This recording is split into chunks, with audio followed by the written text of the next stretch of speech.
Torca Cez, Cantabria, Spain. Esta cueva, this cave, was just found in 2009. It's like 50 meters from some cow pasture through the trees. You can hear the cows dinging their bells.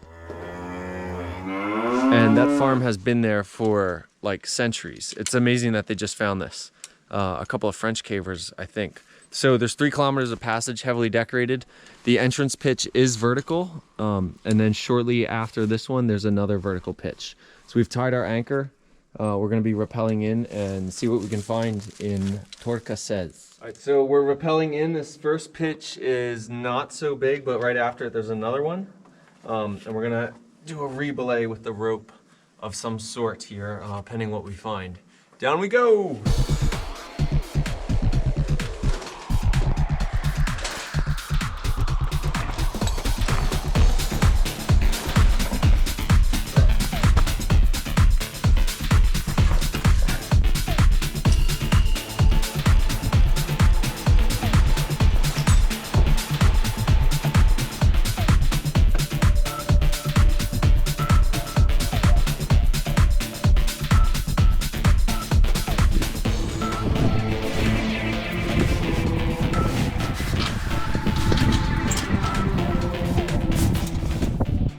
We're in something of a gallery now. It's not exactly tight, but it is the tightest part of the cave.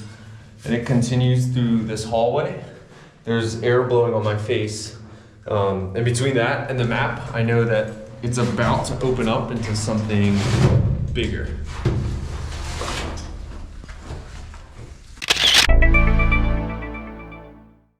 So we just reached an intersection.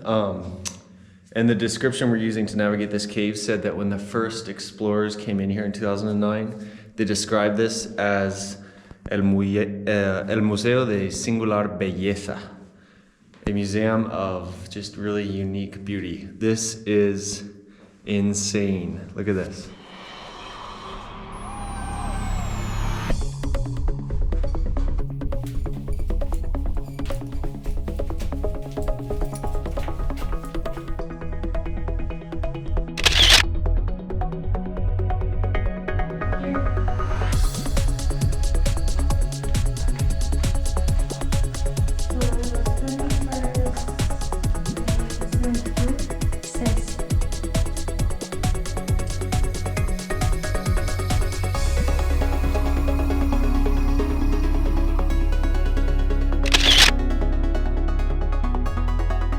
This section is called the capilla, like the chapel, the pulpit, something like that. You can see all the formations reaching up to the roof. We just arrived at a section called El Derrumbe, like the slide, the landslide, the rock slide. It's this actually really small room where rocks have kind of slid down. It is adorned with some cool formations. Look at this organ pipe type thing hanging down. We're in the Pasillo de Sandra.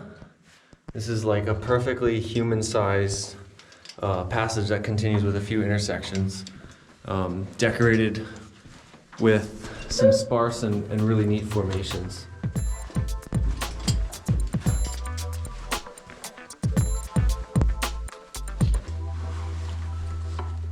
We just climbed out of Torca Cez after a few hours inside. It's awesome. It's a little cave. It's not dramatic. It's not like the other caves in this area. There's no big hallways. There's no enormous intersections, nor are there gigantic formations. It's kind of like a miniature cave, which is why it's so special. This has been an amazing experience, and we look forward to continuing to explore the caves of Cantabria.